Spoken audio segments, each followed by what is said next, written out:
నమస్తే అండి అందరికీ. ఫ్రెండ్స్, నేను దొండకాయలు హార్వెస్ట్ చేసుకుని దొండకాయ రోటి పచ్చడి చేసుకుందామని పొద్దున్నే ఇలా మేడ మీదకైతే వచ్చేసానండి. నేను అంతగా నోట్ చేయలేదండి. ఒక 3 డేస్ నుంచి చూస్తే ఎక్కువే ఉన్నాయి కాయలు.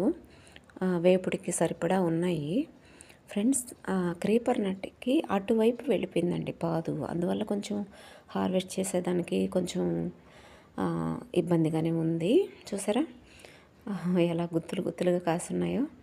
ఫ్రెండ్స్, నేను ఏం చేసి ఇంత మంచి పంటలు తీసుకుంటున్నాను అనేది నేను నెక్స్ట్ వీడియోస్లో చెప్తాను.